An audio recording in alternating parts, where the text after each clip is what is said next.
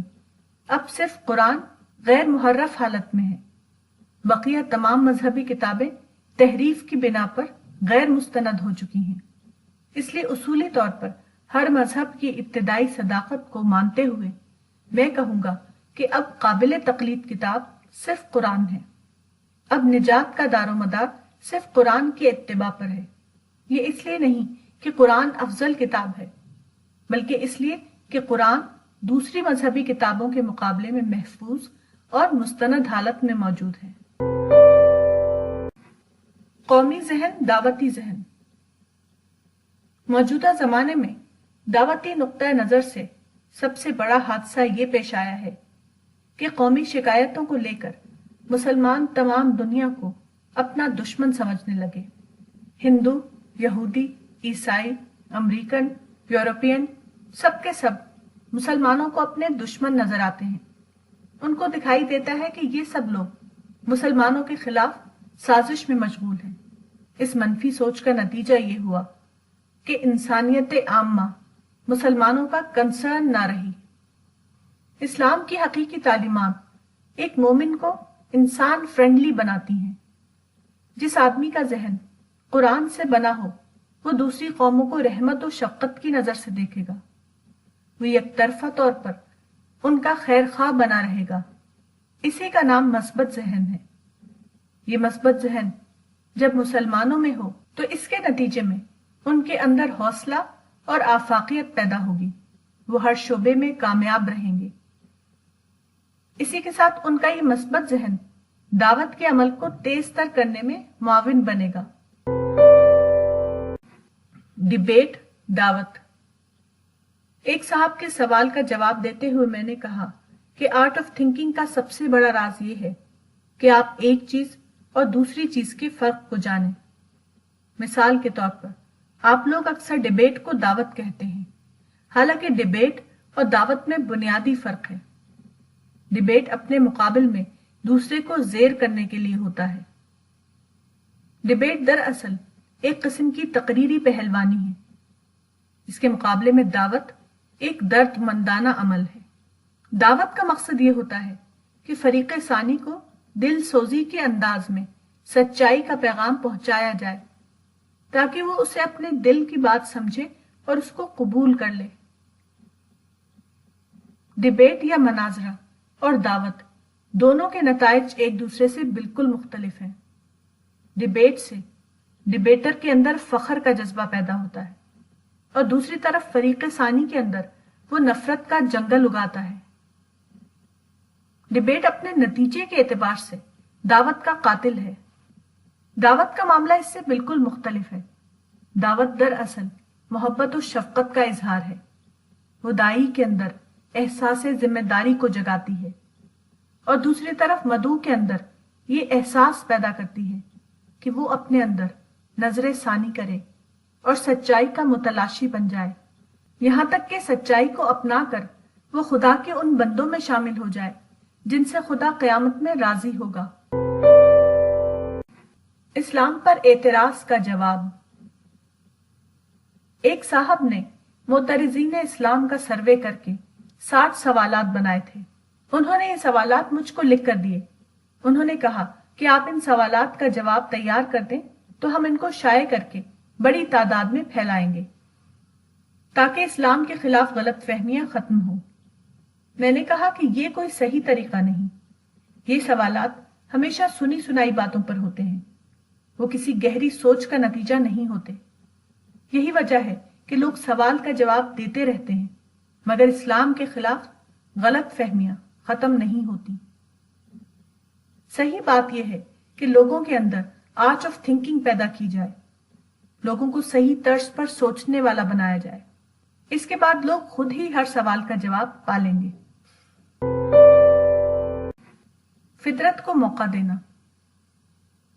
29 نومبر 2003 کو ناگپور سے دہلی کے لیے میں آندھرا پردیش ایکسپریس کے ذریعے سفر کر رہا تھا۔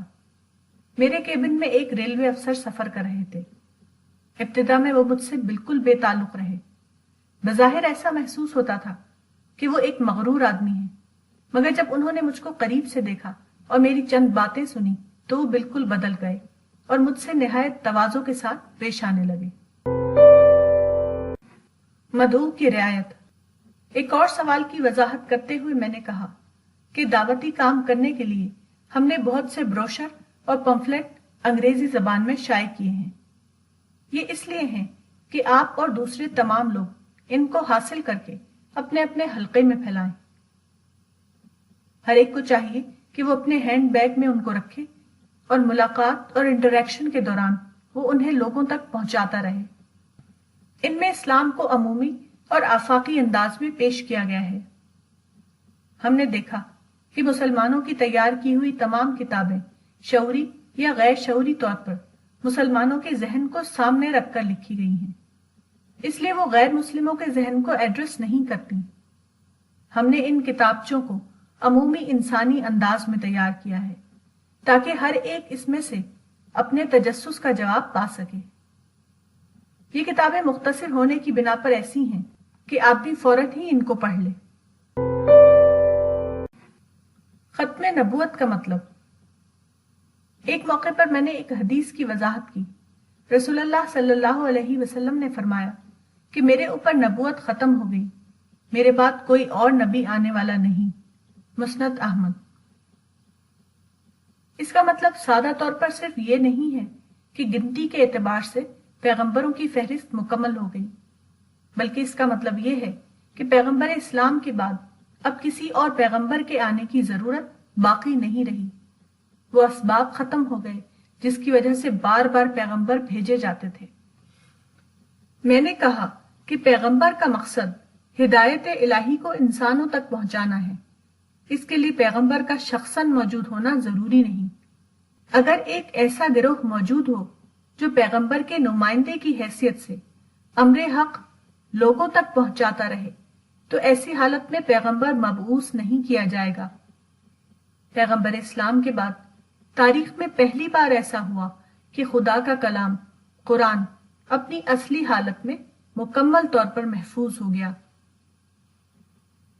یہ حفاظت اس بات کی ضمانت بن گئی کہ ہر نسل میں اور ہر زمانے میں ایسے افراد موجود رہیں جو ہدایت الہی کی صحیح معرفت حاصل کر کے اسے دوسروں تک پہنچائیں۔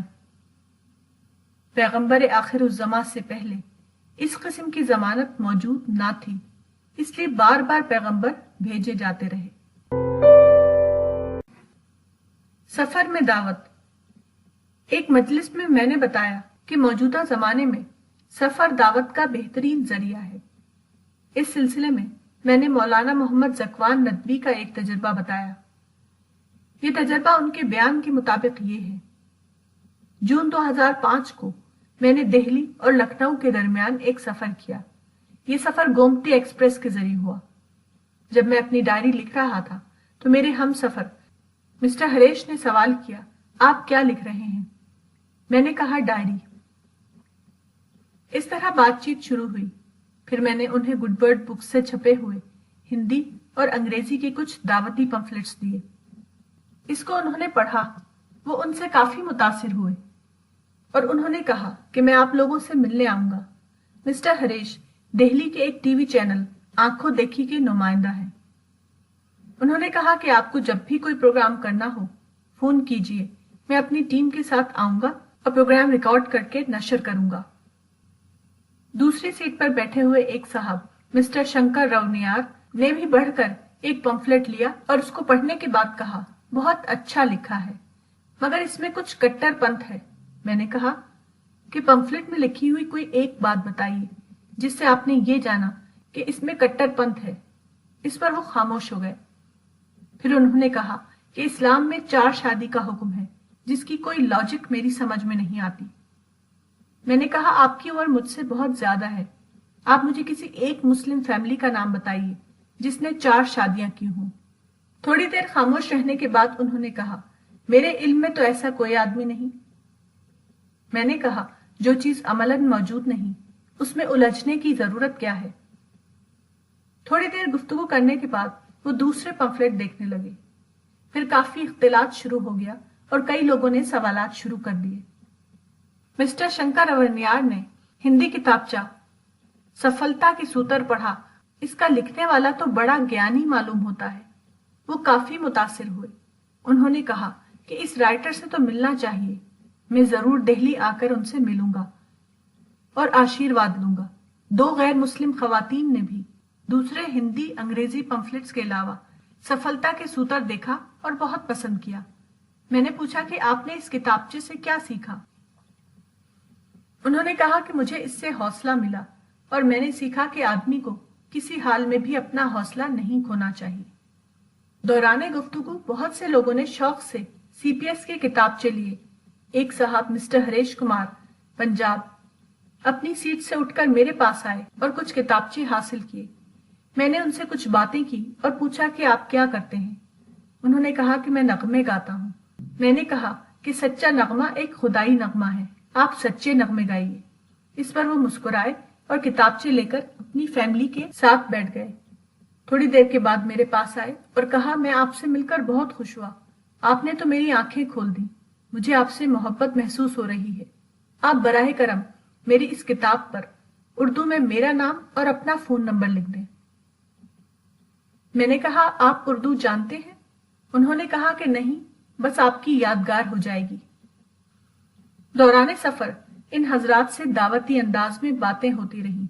اس طرح 9 گھنٹے کا یہ سفر خدا کے فضل سے ایک دعوتی سفر بن گیا۔ اپنی منزل پر پہنچنے کے بعد ان لوگوں نے کہا آپ کا بہت بہت شکریہ کہ آپ کی وجہ سے ہمارا سفر بہت اچھا گزرا۔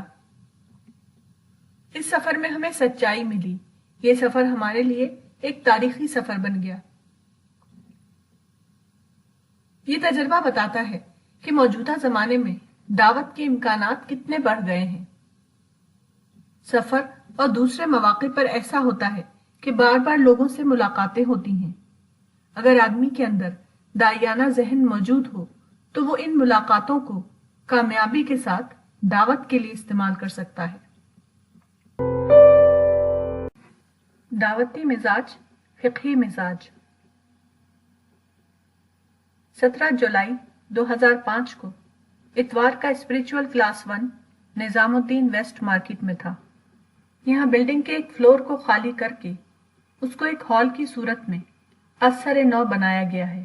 یہ فلور اب انشاءاللہ کسی خاص مقصد کے لیے استعمال ہوگا۔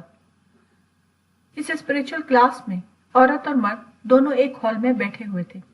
آج کی ملاقات میں اس پر ایک صاحب نے اعتراض کیا کہ وہاں عورت اور مرد دونوں ایک ہال میں بیٹھے ہوئے تھے۔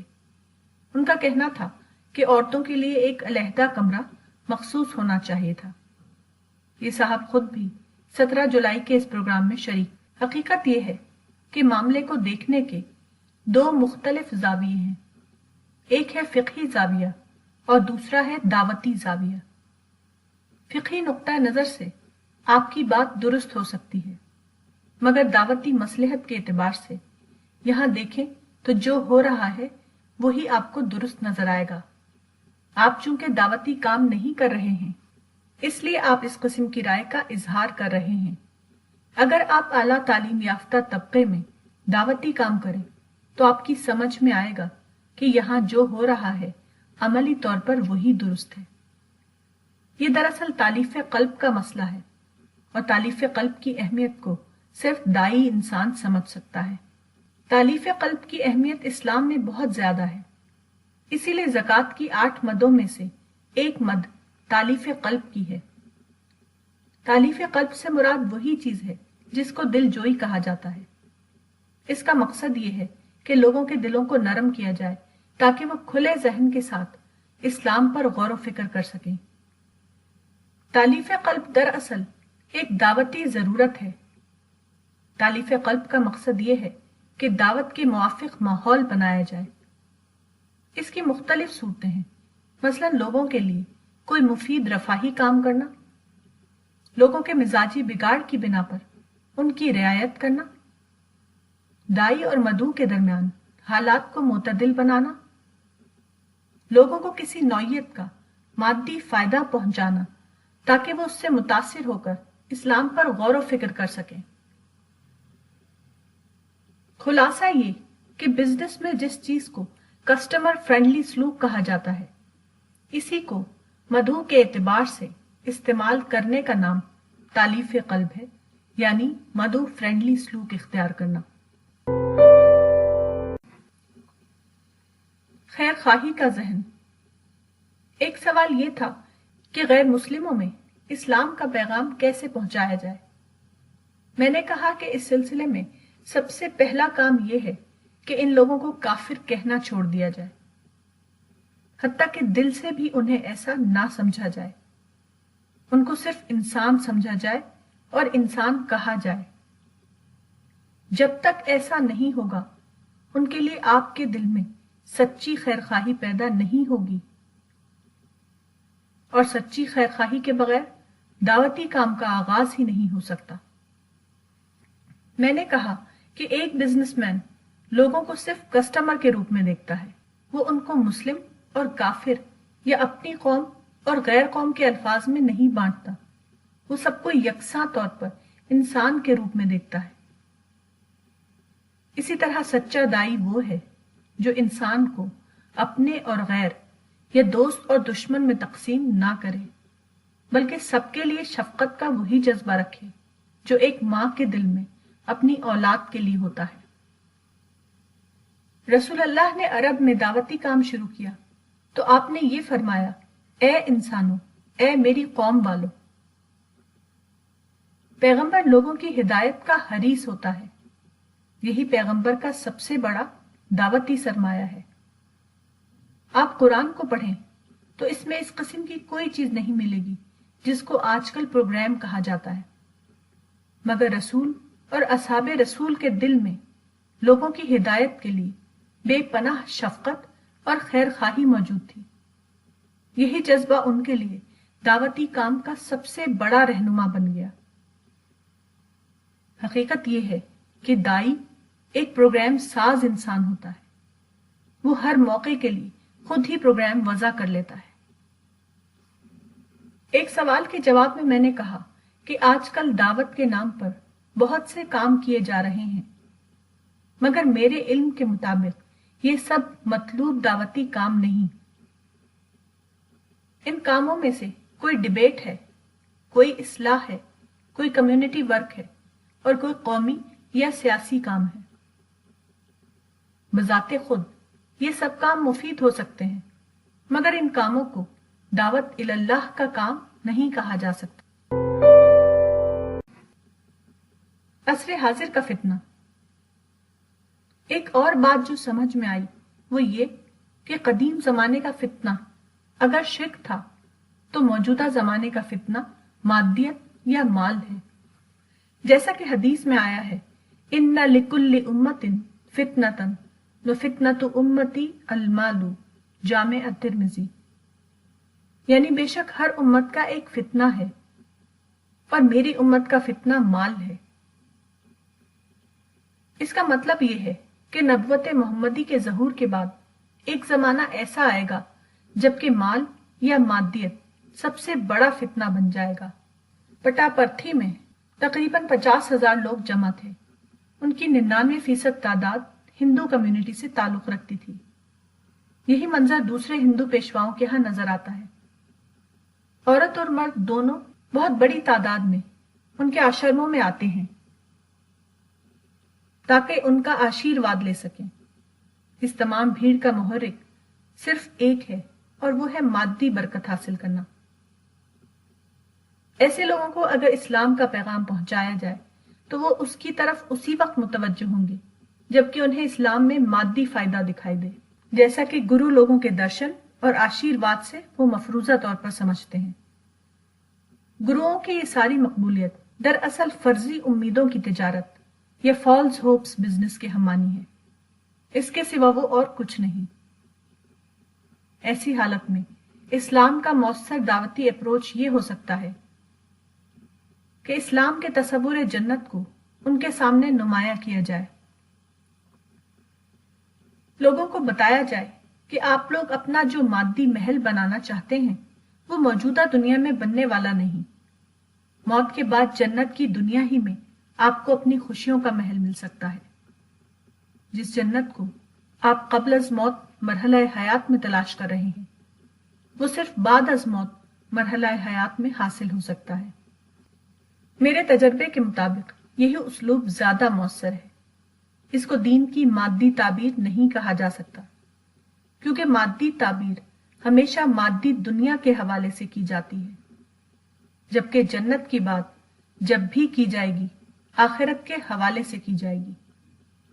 اس کو جنتی تعبیر تو کہہ سکتے ہیں، لیکن اس کو مادی تعبیر نہیں کہا جا سکتا۔ مدعو سے میل جول۔ پٹاپرتی کے سفر سے پہلے میری ملاقات دہلی میں ایک صاحب سے ہوئی جو ایک بڑے مدرسے میں تدریس کا کام کرتے ہیں۔ ان سے اس سفر کا ذکر ہوا تو انہوں نے کہا کہ سائی بابا کے ماننے والے تو ان کو خدا کہتے ہیں۔ اس قسم کا عقیدہ کھلا ہوا شرک ہے۔ اس مشرکانہ ماحول میں جانا آپ کے لیے درست نہیں۔ مگر اس کانفرنس میں شرکت کے بعد مجھے ایک ایسی حقیقت دریافت ہوئی جو دعوتی کام کرنے والوں کے لیے بہت ضروری ہے۔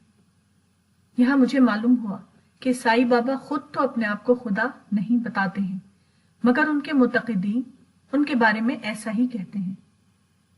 مگر اہم بات یہ ہے کہ اس کانفرنس میں مجھے اسلام پر بولنے کے لیے بلایا گیا۔ کسی شرط کے بغیر ایک عظیم مجمع کے سامنے مجھے اسلام پر بولنے کا موقع دیا گیا۔ میں نے اپنی تقریر میں صاف طور پر کہا کہ اسلام کا مقصد ہے انسان کو خدا کا پرستار یا ورشپر آف گاڈ بنانا۔ سائی بابا کے متقدین ان کی حد درجے تعظیم کرتے تھے، مگر میں یہاں اسی طرح رہا جس طرح سیکولر کانفرنسوں میں رہتا ہوں۔ میری تقریر کے بعد کسی نے اس پر اعتراض نہیں کیا، بلکہ ہر ایک نے اس پر اپنی پسندیدگی کا اظہار کیا۔ خود سائی بابا نے کہا کہ ہم اپنے اسکولوں میں قرآن کو پڑھاتے ہیں اور ہم اس پر پورا عقیدہ رکھتے ہیں۔ اس تجربے سے مجھے ایک اہم حقیقت کا علم ہوا، وہ یہ کہ اکثر ایسا ہوتا ہے کہ کوئی آدمی ایک لفظ بولتا ہے، وہ اس لفظ کو خود اپنے ذہن کے اعتبار سے بولتا ہے، مگر سننے والا اس کو اپنے ذہن کے اعتبار سے لے لیتا ہے۔ اس سے غیر ضروری قسم کے مسائل پیدا ہو جاتے ہیں۔ مثلا سیکولرزم کے لفظ کو لیجیے۔ جدید تعلیم یافتہ لوگ سیکولرزم کا لفظ کثرت سے استعمال کرتے ہیں۔ اس کو سن کر مذہبی لوگ غصہ ہوتے ہیں۔ وہ سمجھ لیتے ہیں کہ جدید تعلیم یافتہ طبقہ مذہب کا دشمن ہے، حالانکہ یہ صرف سمجھنے کا فرق ہے۔ جدید تعلیم یافتہ طبقہ سیکولرزم کو سادہ طور پر ایک جمہوری طریقے کے معنی میں لیتا ہے۔ اس کے برعکس مذہبی طبقہ سیکولرزم کا ترجمہ لادینیت کر کے اس کو اینٹی مذہب کے معنی میں لے لیتا ہے۔ اس سے مسائل پیدا ہوتے ہیں۔ حالانکہ سیکولرزم صرف ایک غیر جانبدارانہ پالیسی کا نام ہے، نہ کہ کسی مخالفانہ پالیسی کا نام۔ اسلامی تحریک کی ابتدا۔ ایک تعلیم یافتہ مسلمان کے ایک سوال کا جواب دیتے ہوئے میں نے کہا کہ رسول اللہ صلی اللہ علیہ وسلم کے 23 سالہ دور نبوت کو 2 دوروں میں تقسیم کیا جا سکتا ہے، مکی دور اور مدنی دور۔ یہ دونوں دور تدریجی دور نہیں تھے، بلکہ وہ اضافی یا ریلیٹو دور تھے۔ دونوں کے درمیان فرق کی اس نوعیت کو سمجھنا بہت ضروری ہے۔ بعض لوگوں نے ان دونوں دوروں کو لے کر اسلام کا ایک انقلابی نظریہ بنایا ہے۔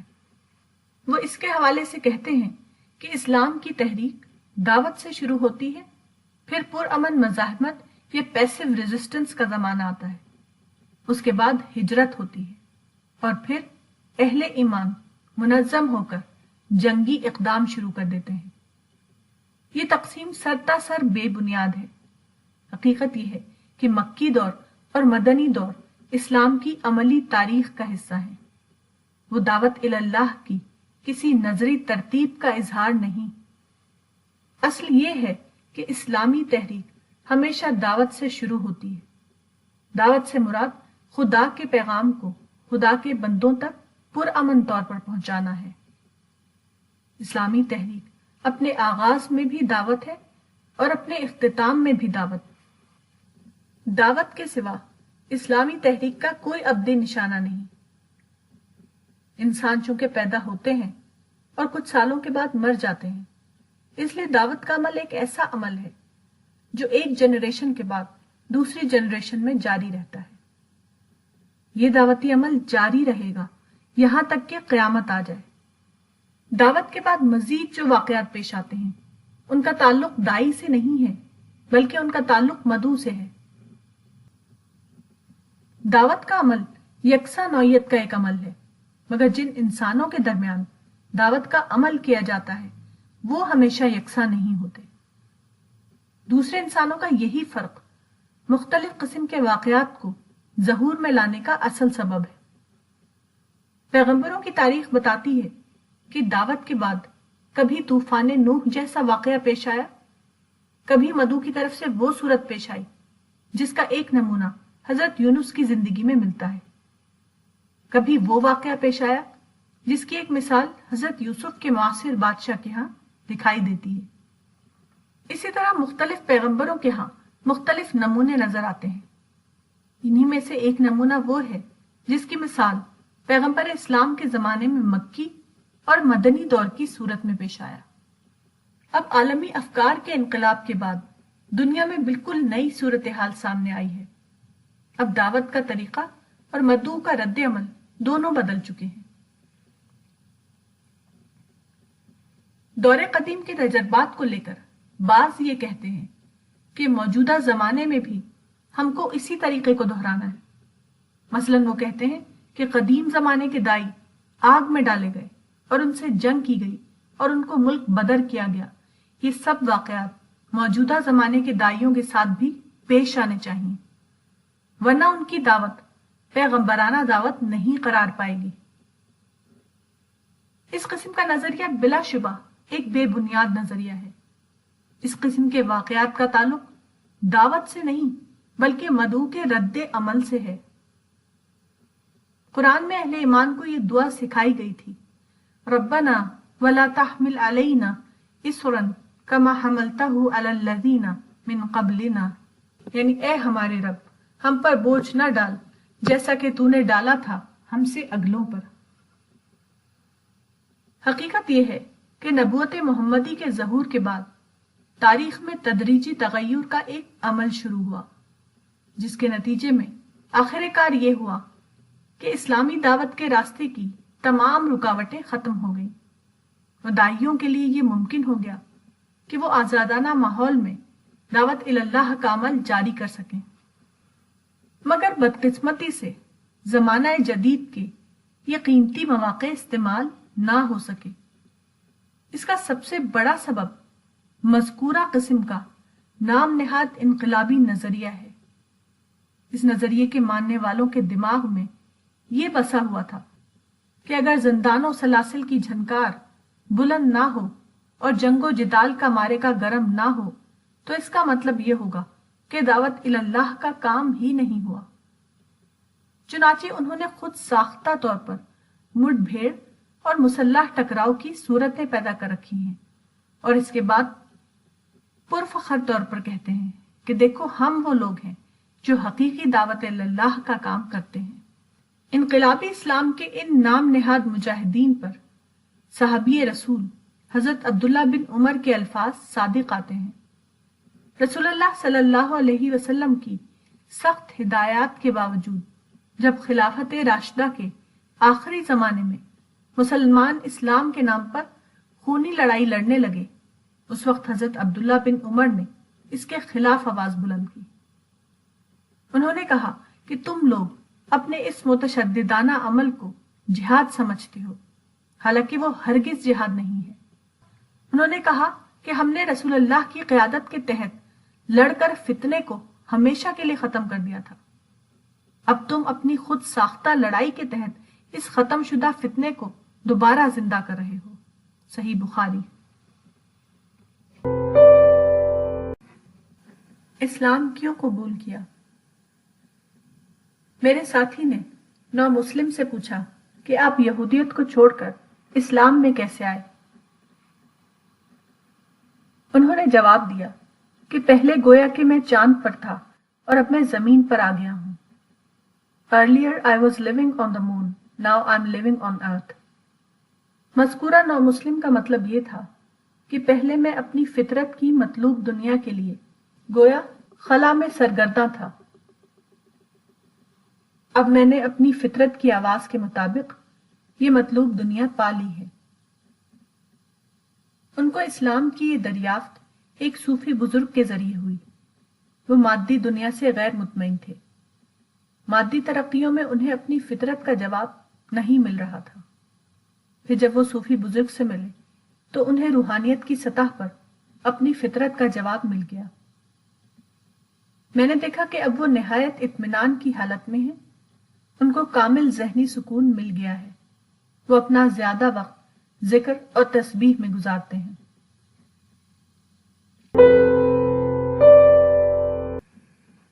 جاننے والوں کا نہ جاننا.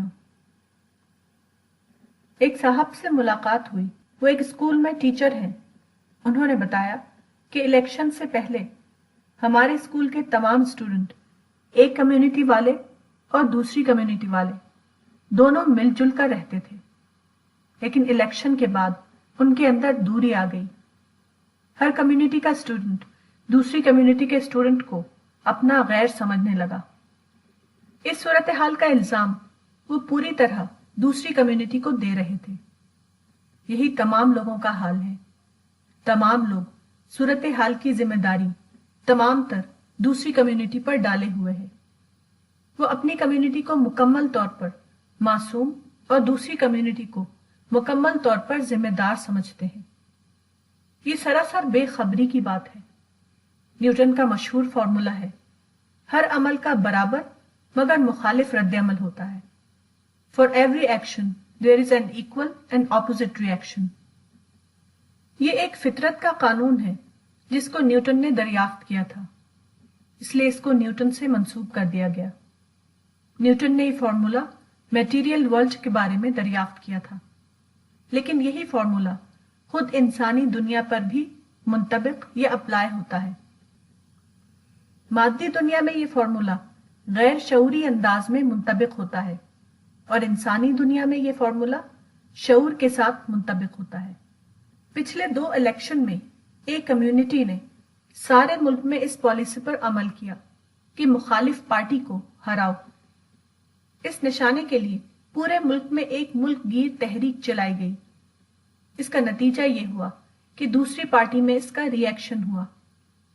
ایک کمیونٹی نے جب دوسری کمیونٹی کے بارے میں یہ ایجنڈا اختیار کیا کہ ہمیں دوسری کمیونٹی کو ہرانا ہے تو دوسری کمیونٹی کے لوگوں میں اس کے رد عمل کے طور پر یہ ذہن عام ہو گیا کہ ہم کو اپنی کمیونٹی کو جتانا ہے. غیریت یا ادرنس کے اس ماحول میں فطری طور پر ایک دوسرے کے خلاف نفرت پیدا ہوئی. ہارنے والی کمیونٹی کے بس میں صرف نفرت تھی. اس نے نفرت کی بات کا چرچا کیا. جیتنے والی کمیونٹی کے پاس طاقت تھی. اس نے ہارنے والی کمیونٹی کو اپنے انتقام کا شکار بنایا. اس پالیسی کے نتیجے میں جیتنے والی کمیونٹی کے حصے میں تو صرف نفرت آئی لیکن ہارنے والی کمیونٹی کے حصے میں فطری طور پر انتقام آیا. اب ہارنے والی کمیونٹی اس انتقام کا شکار ہو رہی ہے. یہ غیریت یا ادرنس کی پالیسی کا نتیجہ ہے. اب دوسری کمیونٹی کو دشمن بتا کر اس کو برا بھلا کہنا یہ مسئلے کا حل نہیں ہے. یہ طریقہ صرف نقصان میں اضافہ کرنے والا ہے. اس طریقے کا نقصان یہ ہوگا کہ ہر موڑ پر ہر معاملے میں ہارنے والی کمیونٹی کو جیتنے والی کمیونٹی کی انتقامی کارروائی کا تجربہ ہوگا.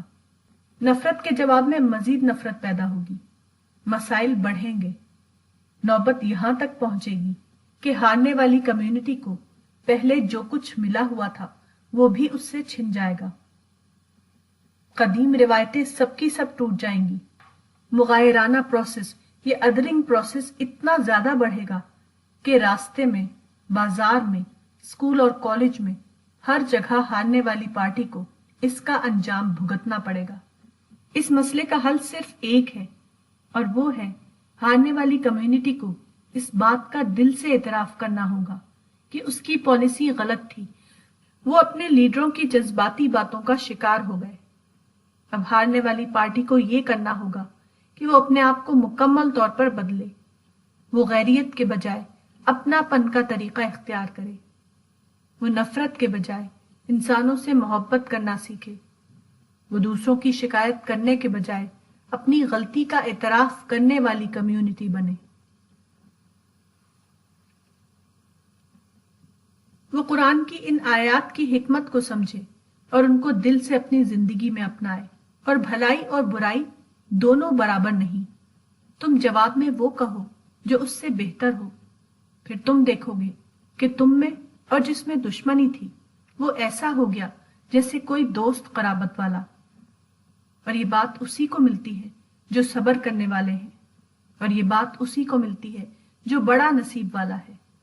اور اگر شیطان تمہارے دل میں کچھ وسوسہ ڈالے تو اللہ کی پناہ مانگو، بے شک وہ سننے والا جاننے والا ہے۔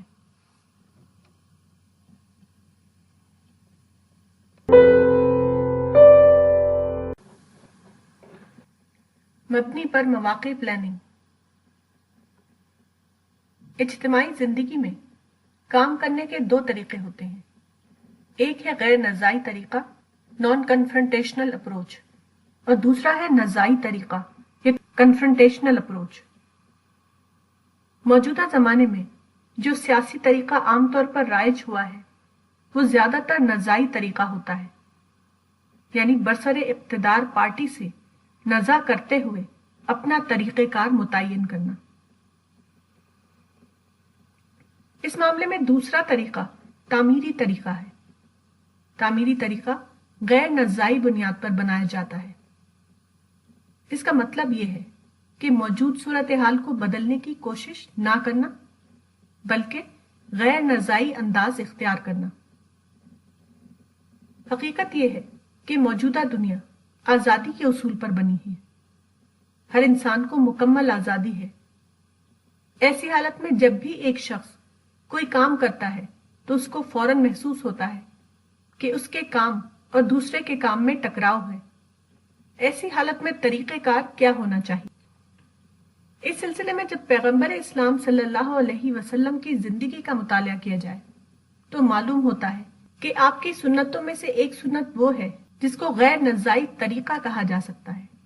اس معاملے کی ایک مثال یہ ہے کہ پیغمبر اسلام صلی اللہ علیہ وسلم نے قدیم مکہ میں اپنا مشن شروع کیا تو اس وقت جو لوگ وہاں آباد تھے ان کی اکثریت بت پرستی یا عبادت اصنام کے کلچر کو مانتی تھی۔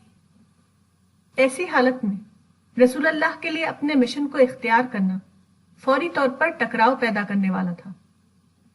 پیغمبر اسلام نے اس موقع پر وہ طریقہ اختیار کیا جس کو حضرت عائشہ نے اپنی زبان میں اس طرح بیان کیا ہے: ما خیر رسول اللہ صلی اللہ علیہ وسلم بین امرین احدہما ایسر من الآخر الا اختار ایسرہما۔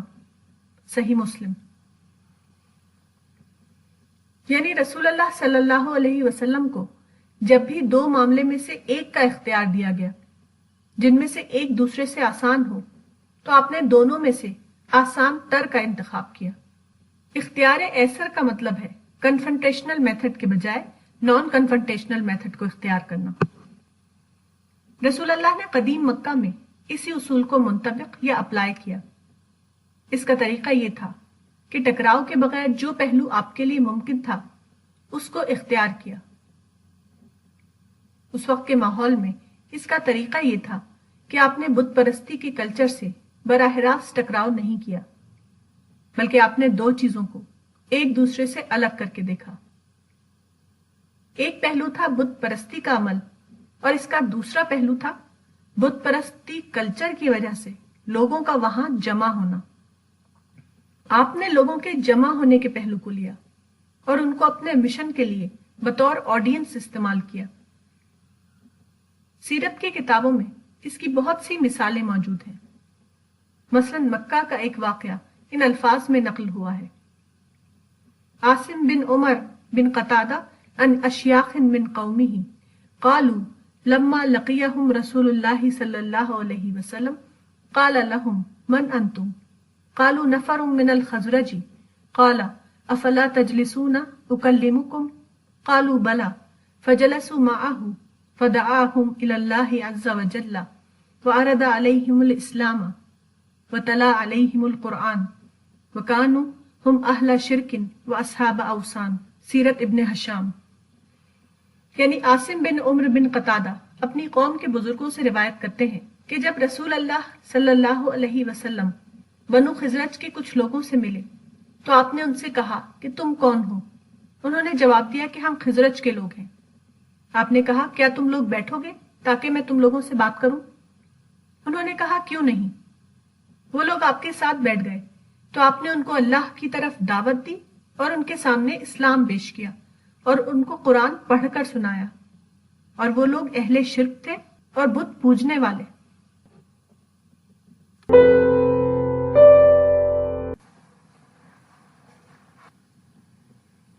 زندہ قوم، زوال یافتہ قوم. عبد المحیط خان میرے چھوٹے بھائی ہیں. انہوں نے 1955 میں بنارس ہندو یونیورسٹی سے انجینئرنگ کی ڈگری حاصل کی. ایک گفتگو کے دوران انہوں نے بنارس ہندو یونیورسٹی کا اپنا ایک ذاتی تجربہ بیان کیا. ہندو یونیورسٹی میں ان کو لمڈی ہاسٹل میں رکھا گیا. اس ہاسٹل کے ہر کمرے میں 2 طالب علم کے رہنے کا انتظام تھا. ہمارے بھائی کا داخلہ ہوا تو وہاں کے وارڈن مسٹر وی پی پانڈے نے کہا کہ تم مسلمان ہو، تم کو نماز اور قرآن پڑھنا ہوگا، اس لیے میں تم کو ایک غیر مشترک کمرہ دیتا ہوں تاکہ تم کو کوئی پریشانی نہ ہو. یونیورسٹی کے قاعدے کے مطابق صرف مانیٹر کو تنہا اور غیر مشترک کمرہ دیا جاتا تھا. چنانچہ مسٹر پانڈے نے ہمارے بھائی کو مانیٹر بنا دیا. اس پر انہوں نے کہا کہ میں تو پڑھنے لکھنے والا آدمی ہوں، مانیٹری میں کیسے کروں گا. مسٹر پانڈے نے کہا تم کچھ مت کرنا، صرف رجسٹر پر دستخط کر دینا اور بس، بقیہ کام دوسرے لوگ کر دیں گے.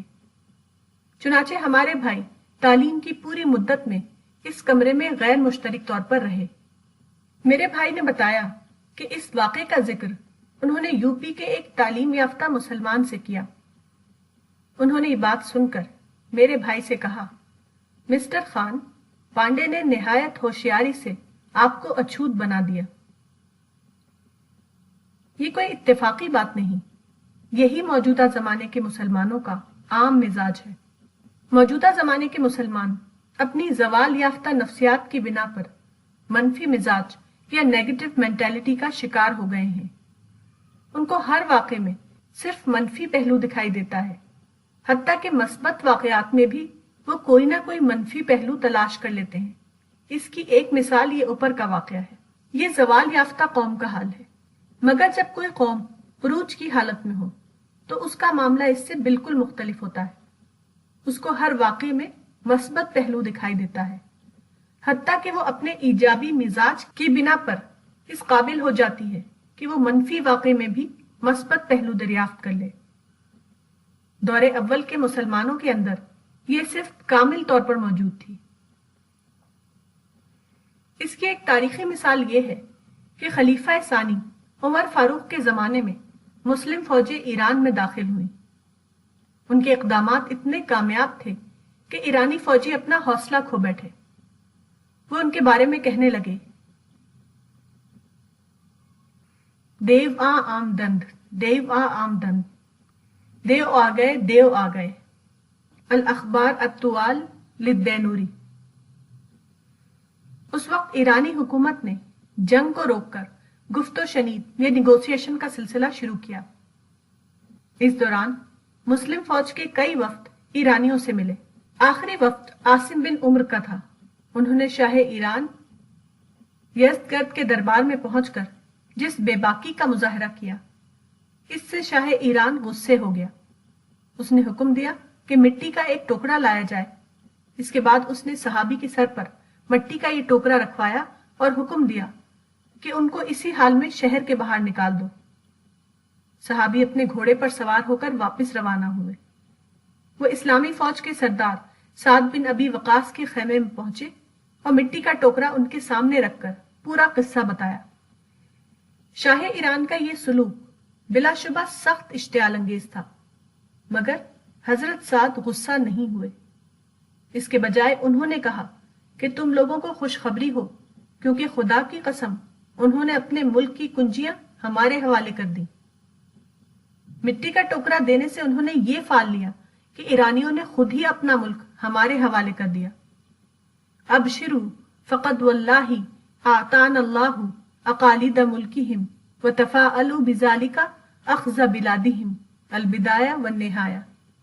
اس تقابل سے واضح ہوتا ہے کہ زوال کی نفسیات اور عروج کی نفسیات میں کیا فرق ہے۔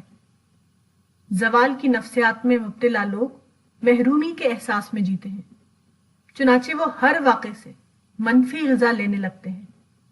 اس کے برعکس جو لوگ عروج کی نفسیات میں جیتے ہوں وہ ہر واقعے سے مثبت غذا لیتے ہیں۔ وہ اس قابل ہوتے ہیں کہ انتہائی ناموافق حالات میں بھی موافق پہلو تلاش کر لیں، حتیٰ کہ اپنے مائنس کو بھی اپنے پلس میں تبدیل کر لیں۔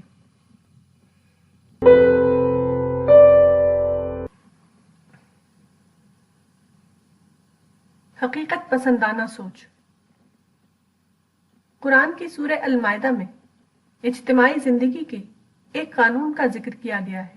آیت کے الفاظ یہ ہیں: یا ایھا الذین آمنوا علیکم انفسکم لا یضرکم من ضل اذا اہتدیتم، یعنی اے ایمان والو، تمہارے اوپر اپنی ذمہ داری ہے، کسی کی گمراہی تم کو کچھ نقصان نہیں پہنچائے گی اگر تم ہدایت پر ہو۔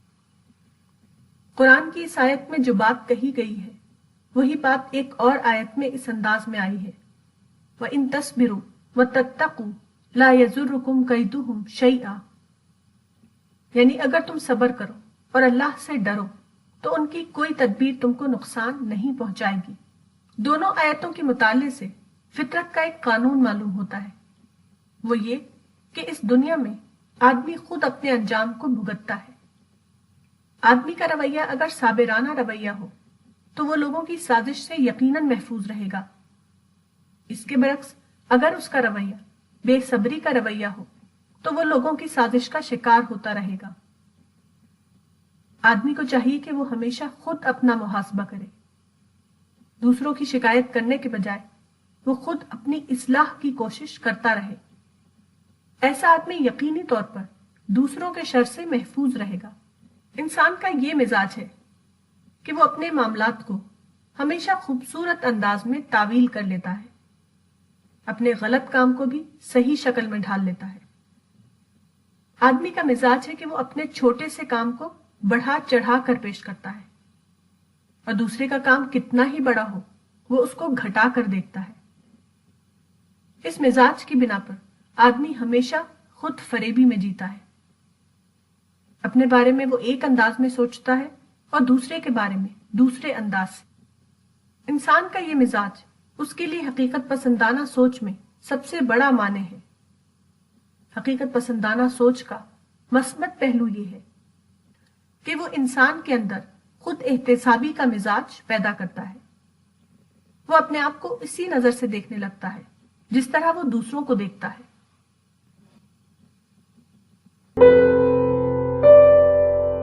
روحانی ترقی۔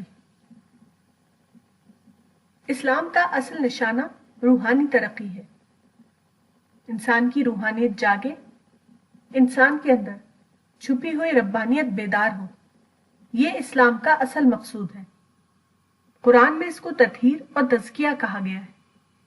اصل یہ ہے کہ ہر انسان پیدائش سے فطرت صحیح لے کر پیدا ہوتا ہے۔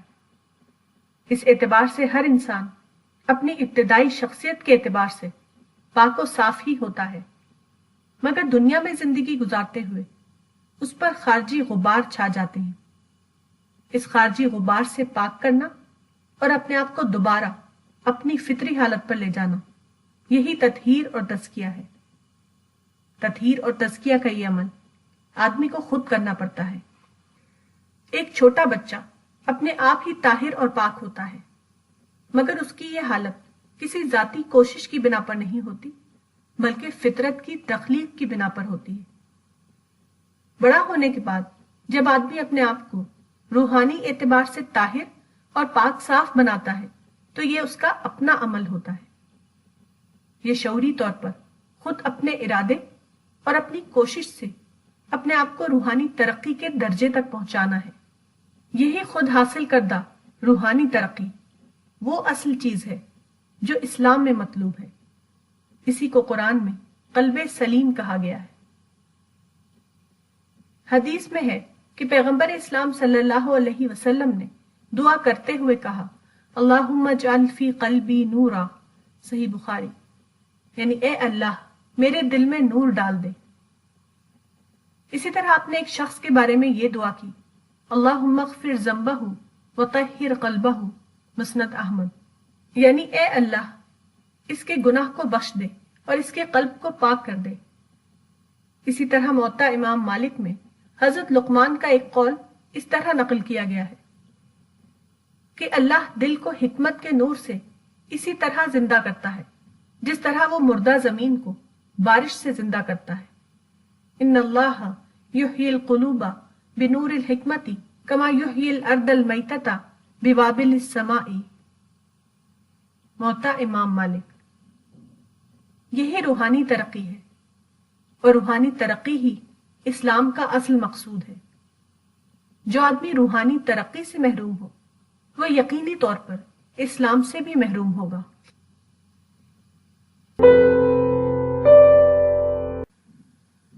مثبت اثر لینا۔ پیغمبر اسلام صلی اللہ علیہ وسلم کے زمانے میں کئی غزوات پیش آئے۔ ان میں سے ایک وہ ہے جس کو احد کہا جاتا ہے۔ اس غزوے میں مسلمانوں میں سے 70 آدمی مارے گئے تھے اور 70 زخمی ہوئے تھے، یہاں تک کہ رسول اللہ صلی اللہ علیہ وسلم بھی زخمی ہو گئے تھے۔ اس مناسبت سے یہ آیت نازل ہوئی، فَأَصَابَكُمْ غَمًّا بِغَمٍّ لِكَيْ لَا تَحْزَنُوا عَلَى مَا فَاتَكُمْ وَلَا مَا أَصَابَكُمْ، یعنی پھر اللہ نے تم کو غم پر غم دیا تاکہ تم رنجیدہ نہ ہو اس چیز پر جو تمہارے ہاتھ سے کھوئی گئی، اور نہ اس مصیبت پر جو تم پر پڑے۔ اس موقع پر قرآن میں یہ نصیحت کی گئی تاکہ تم رنجیدہ نہ ہو اس چیز پر جو تمہارے ہاتھ سے کھوئی گئی، so that you might not grieve for what you lost۔ یہاں رنجیدہ برائے رنجیدہ نہیں ہو سکتا، ضرور ہے کہ رنجیدہ نہ ہونے کا کوئی مثبت مقصد ہو۔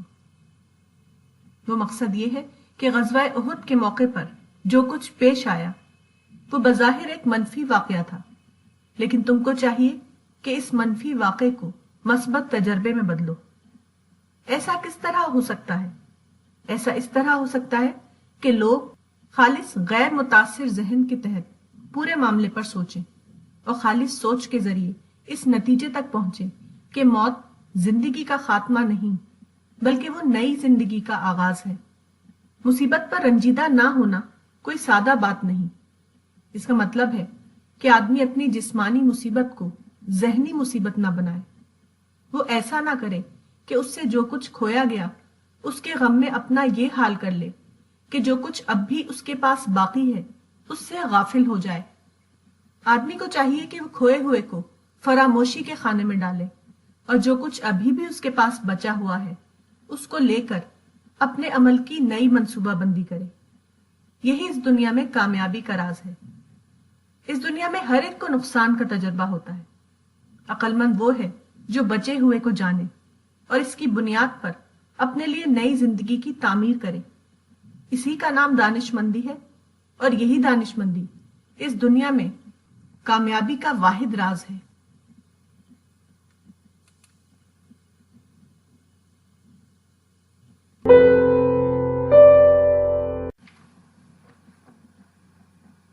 مینج کرنا سیکھیے۔ معاملات میں لوگ عام طور پر 2 طریقوں کو جانتے ہیں، ایک ہے فریق مخالف سے ٹکرانا اور دوسرا ہے فریق ثانی کے مقابلے میں سرنڈر کرنا۔ عام طور پر لوگ ٹکرانے کو بہادری سمجھتے ہیں اور سرنڈر کرنے کو بزدلی۔ یہ دونوں طریقے غیر حکیمانہ ہیں۔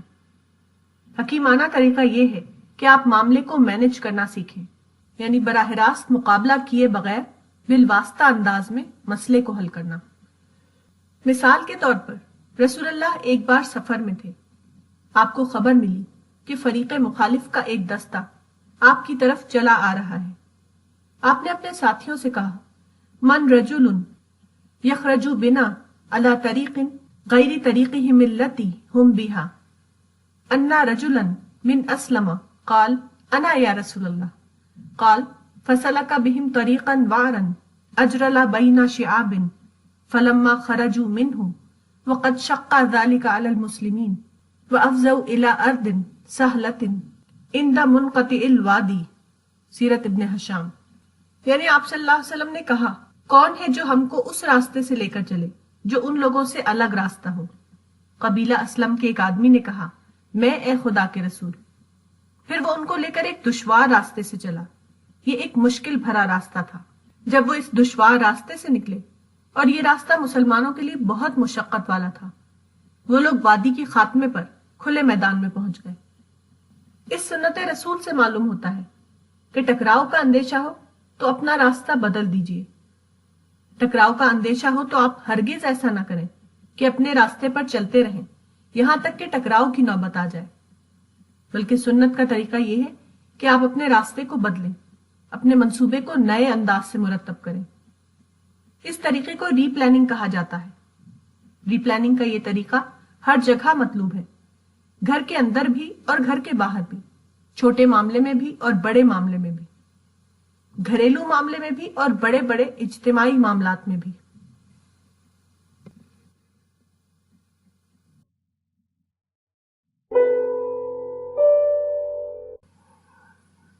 رحمت سیف.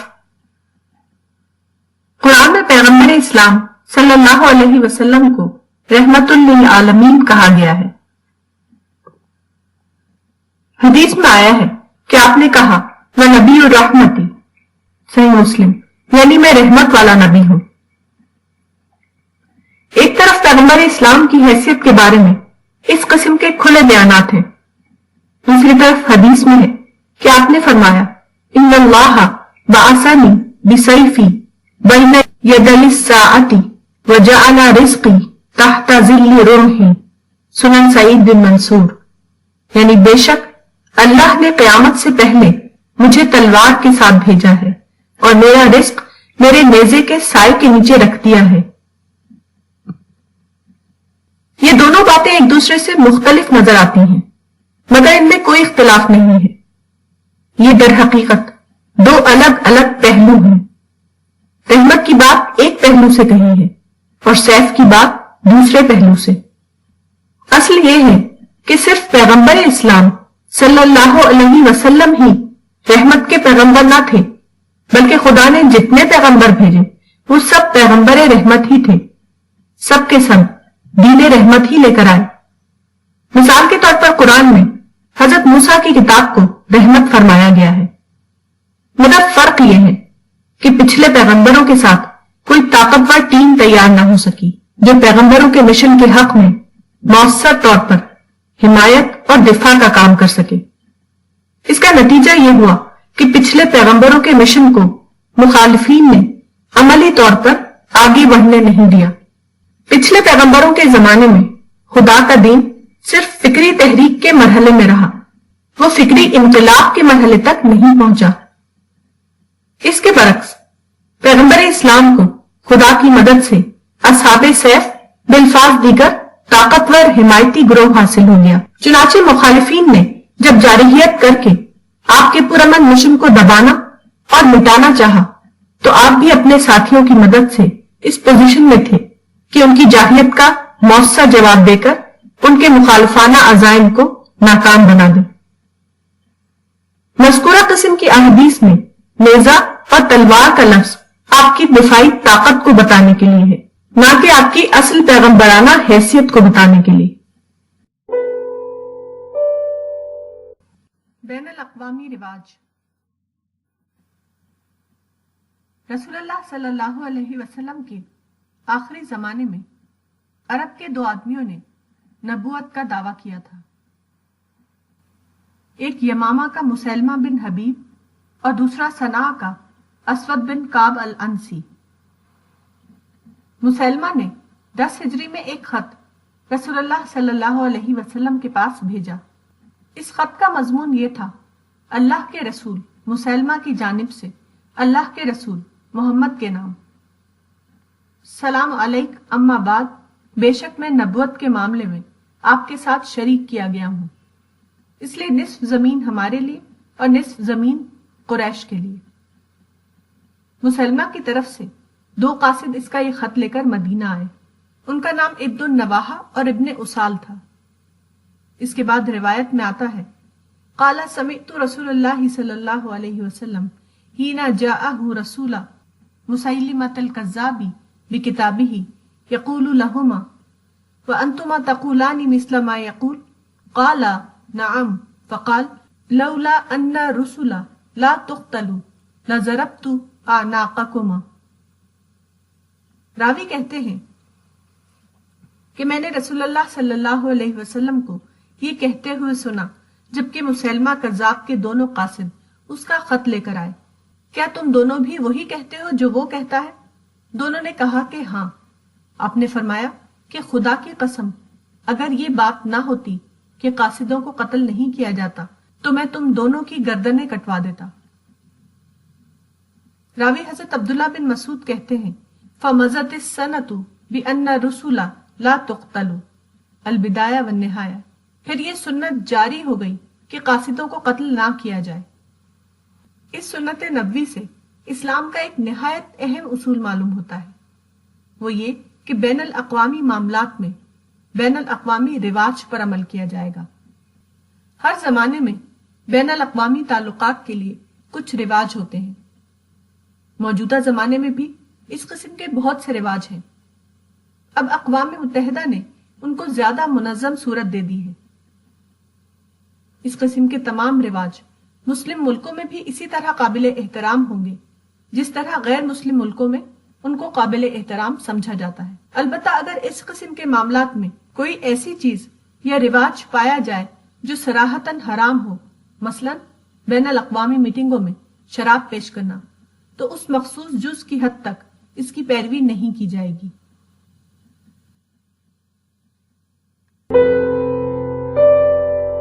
پیغمبرانہ ماڈل سے انحراف۔ پیغمبر اسلام صلی اللہ علیہ وسلم مکہ میں 570 عیسوی میں پیدا ہوئے۔ آپ پر پہلی وحی 610 عیسوی میں اتری۔ یہ قرآن کی سورہ نمبر 96 کی ابتدائی آیتیں تھیں۔ اس کے بعد دوسری وحی المدثر کی صورت میں اتری، جو مصحف کی موجودہ ترتیب میں سورہ نمبر 74 کی حیثیت سے شامل ہے۔ سورہ المدثر میں آپ کو آپ کا دعوت مشن بتاتے ہوئے کہا گیا قم فانذر، یعنی تم لوگوں کو بتا دو کہ ان کا پیدا کرنے والا خدا ہے اور جلد ہی یوم الدین، یہ ڈے آف ججمنٹ آنے والا ہے، جبکہ سارے انسان حساب کے لیے خداوند ذوالجلال کے سامنے حاضر کیے جائیں گے اور ان کے دنیاوی ریکارڈ کے مطابق ان کے ابدی مستقبل کا فیصلہ کیا جائے گا۔ سورہ المدثر میں یہ دعوتی حکم دیتے ہوئے مزید یہ کہا گیا تھا وَلِرَبِّكَ فَاصْبِرْ، یعنی تم پوری یکسوئی کے ساتھ اس دعوتی مشن میں لگ جاؤ اور تمام غیر دعوتی مسائل سے اپنے آپ کو پوری طرح دور رکھتے ہوئے دعوت اللہ کا یہ کام انجام دو۔ دعوت حق کا یہی ابدی اصول ہے، یعنی دعوتی کام میں مکمل یکسوئی اور غیر دعوتی چیزوں سے مکمل اعراض۔ پیغمبر اسلام صلی اللہ علیہ وسلم کی پوری زندگی اسی اصول کا عملی نمونہ ہے۔ مثال کے طور پر مکہ کے 13 سالہ دور میں عرب کے سرداروں کی طرف سے آپ کو اقتدار کی پیشکش کی گئی۔ انہوں نے کہا کہ وَإِن كُنْتَ تُرِيدُ بِهِ مُلْكًا مَلَّكْنَاكَ عَلَيْنَا، یعنی اگر تم اقتدار چاہتے ہو تو ہم تم کو اپنے اوپر بادشاہ بنانے کے لیے تیار ہیں۔ آپ نے اس پیشکش کو نامنظور کرتے ہوئے فرمایا مَا جِئْتُ بِمَا جِئْتُكُمْ بِهِ أَطْلُبُ أَمْوَالَكُمْ وَلَا الشَّرْفَ فِيكُمْ وَلَا الْمُلْكَ عَلَيْكُمْ وَلَكِنَّ اللَّهَ بَعَثَنِي إِلَيْكُمْ رَسُولًا وَأَنزَلَ عَلَيَّ كِتَابًا وَأَمَرَنِي أَنْ أَكُونَ لَكُمْ بَشِيرًا وَنَذِيرًا۔ سیرت ابن ہشام، یعنی میں جو کچھ لے کر تمہارے پاس آیا ہوں، میں اس کو اس لیے نہیں لایا ہوں کہ میں تمہارا مال طلب کروں یا تمہارے درمیان فوقیت حاصل کروں یا تمہارے اوپر بادشاہ بنوں۔ I seek not sovereignty over you، لیکن اللہ نے مجھے تمہاری طرف رسول بنا کر بھیجا ہے، میرے اوپر کتاب نازل کی ہے اور مجھے یہ حکم دیا ہے کہ میں تمہارے لیے بشیر و نذیر بن جاؤں۔ دعوت یا انذار و تبشیر کا کام اللہ تعالیٰ کے نزدیک اتنا زیادہ اہم ہے کہ داعیوں کے لیے یہ ضروری قرار دیا گیا ہے کہ وہ ہر مسائل کو مکمل طور پر نظر انداز کرتے ہوئے اپنی تمام توانائی صرف اس ایک کام میں لگائیں اور قیامت تک نسل در نسل یہی کام انجام دیتے رہیں۔ پیغمبر نے اپنے زمانے میں اس اصول کے مطابق اپنی دعوتی ذمہ داری ادا کی اور آپ کے بعد آپ کی امت کو ہر دور میں اسی اصول کا اتباع کرتے ہوئے دعوتی کام انجام دینا ہے۔ پیغمبر اسلام صلی اللہ علیہ وسلم نے اس معاملے میں اپنی امت کو واضح ہدایات دی ہیں۔ خاص طور پر آپ نے اپنی امت کو شدت کے ساتھ تلقین فرمائی کہ تم لوگ سیاسی نزاعات سے دور رہو، کیونکہ سیاسی نزاعات میں الجھنا صرف اس قیمت پر ہوگا کہ دعوت اللہ کا کام رک جائے گا۔ اس بارے میں کتب احادیث میں کتاب الفتن کے تحت کثرت سے روایتیں موجود ہیں۔ ان روایتوں کا خلاصہ اس حدیث رسول میں پایا جاتا ہے، ادو الیہم حقہم واسألوا اللہ حقکم، صحیح بخاری، یعنی ان کا حق ان کو ادا کرو اور اپنا حق اللہ سے مانگو۔ اس کا مطلب یہ ہے کہ حکمرانوں کے حقوق بلا اختلاف ادا کرتے رہو اور خدا کی طرف سے تم پر جو ذمہ داری ڈالی گئی ہے اس کو پوری یکسوئی کے ساتھ انجام دیتے رہو، اور اپنے حقوق کے معاملے میں ٹکراؤ کے راستے پر جانے کے بجائے خدا سے دعا کرو۔ اس معاملے میں احادیث اتنی زیادہ واضح ہیں کہ علماء امت نے اجماعی طور پر حکمرانوں سے ٹکراؤ یا خروج کو فعل حرام قرار دے دیا ہے۔ اسلام کی تاریخ بتاتی ہے کہ پیغمبر اسلام صلی اللہ علیہ وسلم کے بعد 1000 سال سے زیادہ مدت تک اس اصول پر عمل جاری رہا۔ بعض انفرادی مثالوں کو چھوڑ کر برابر ایسا ہی ہوتا رہا کہ امت کی عظیم اکثریت نے اس اصول کا التزام کیا تاکہ اسلام کا مثبت دعوتی عمل بلا توقف جاری رہے۔ خلافت راشدہ کے آخری زمانے میں بنو ہاشم اور بنو امیہ کے درمیان جنگ چھڑ گئی۔ اس وقت اصحاب رسول بڑی تعداد میں موجود تھے، لیکن واقعات بتاتے ہیں کہ اس ٹکراؤ سے اصحاب رسول تقریباً مکمل طور پر علیحدہ رہے۔ یہ جنگ عملاً 2 قبیلوں کی جنگ تک محدود رہی۔ اصحاب رسول اس میں شریک نہیں ہوئے۔ اس کے بعد بنو امیہ کا دور آیا۔ اس زمانے میں سیاسی بگاڑ بڑے پیمانے پر پیدا ہو چکا تھا، لیکن صحابہ اور تابعین نے کبھی ایسا نہیں کیا کہ وہ سیاسی اصلاح کے نام پر بنو امیہ سے جنگ چھیڑ دیں۔ صحابہ اور تابعین کی پوری جماعت اس زمانے میں اسی اصول پر قائم رہی جو پیغمبر اسلام صلی اللہ علیہ وسلم نے دیا تھا، یعنی سیاسی ٹکراؤ سے اعراض اور تعلیم اور دعوت کے میدان میں اسلام کی خدمت انجام دیتے رہنا۔ اس کے بعد مسلم تاریخ کا وہ دور آیا جس کو بنو عباس کا دور کہا جاتا ہے۔ اس دور میں بھی مبینہ طور پر حکمرانوں میں ہر قسم کے سیاسی بگاڑ موجود تھے۔ مثلا انہوں نے اسلامی خلافت کو خاندانی ملوکیت میں تبدیل کر دیا۔ اس زمانے میں علماء امت کی بڑی تعداد موجود تھی جن کو عام طور پر محدثین اور فقہاء کہا جاتا ہے۔ محدثین اس زمانے میں خواص امت کی حیثیت رکھتے تھے، مگر واقعات بتاتے ہیں کہ انہوں نے اپنے آپ کو مکمل طور پر سیاسی نزاعات سے دور رکھا۔ انہوں نے اپنی ساری طاقت حدیث کی جمع و تدوین میں لگا دی۔ اس کا یہ نتیجہ ہے کہ آج حدیث کا ذخیرہ محفوظ حالت میں ہمارے پاس موجود ہے۔ بنو عباس کے اس عہد میں علماء کا دوسرا گروہ پیدا ہوا جس کو عام طور پر فقہاء اسلام کا گروہ کہا جاتا ہے۔ جیسا کہ معلوم ہے، فقہاء کے زمانے میں ہر قسم کے سیاسی بگاڑ پائے جا رہے تھے، لیکن ان فقہاء نے سیاسی بگاڑ میں اصلاح کی کوئی مہم نہیں چلائی۔ مثلا انہوں نے یہ کوشش نہیں کی کہ ملوکیت کو ختم کر کے دوبارہ خلافت کا نظام قائم کریں۔ فقہاء کی جماعت نے یا تو اپنے زمانے کے حکمرانوں سے موافقت کا طریقہ اختیار کیا یا ان سے الگ رہ کر وہ یکسوئی کے ساتھ اسلام کی خدمت کے کام میں لگے رہے۔ اسی پالیسی کا یہ نتیجہ تھا کہ فقہ کی تدوین کا عظیم کام انجام پایا۔ اس کے بعد وہ دور آتا ہے جس کو صوفیاء کا دور کہا جاتا ہے۔ یہ دور بنو عباس کے آخری زمانے میں شروع ہوا اور مغل کے خاتمے تک پوری طاقت کے ساتھ جاری رہا۔ اس زمانے میں بھی وہ حالات مسلسل طور پر جاری رہے جن کو سیاسی بگاڑ کہا جاتا ہے، لیکن صوفیاء نے کبھی اپنے آپ کو سیاسی معاملات یا سیاسی نزاعات میں نہیں الجھایا۔ وہ پوری یکسوئی کے ساتھ دعوت اور اصلاح کے غیر سیاسی کام میں مصروف رہے۔ اس کے نتیجے میں ایک طرف یہ ہوا کہ امت کی اخلاقی تربیت ہوتی رہی اور دوسری طرف اسلام کی دعوتی توسیع عالمی سطح پر جاری رہی۔ یہ عمل پیغمبر اسلام صلی اللہ علیہ وسلم کے بعد 1000 سال سے زیادہ مدت تک جاری رہا۔ یہ ایک عظیم ربانی حکمت تھی۔ یہ حکمت اس بات کی ضامن بن گئی کہ سیاسی بگاڑ یا دنیاوی مسائل کے باوجود دعوت اللہ کا بنیادی کام بلا توقف تاریخ میں جاری رہے۔ یہ دعوتی تسلسل پہلی بار 19ویں صدی میں ٹوٹتا ہے، جبکہ مغربی استعمار کا وہ دور آیا جس کو نو آبادیاتی نظام یا کلونیلزم کہا جاتا ہے۔ اس دور سے پہلے مسلم تاریخ کا وہ دور چلا آ رہا تھا جس کو ایک اعتبار سے سیاسی امپائر کا دور کہا جا سکتا ہے۔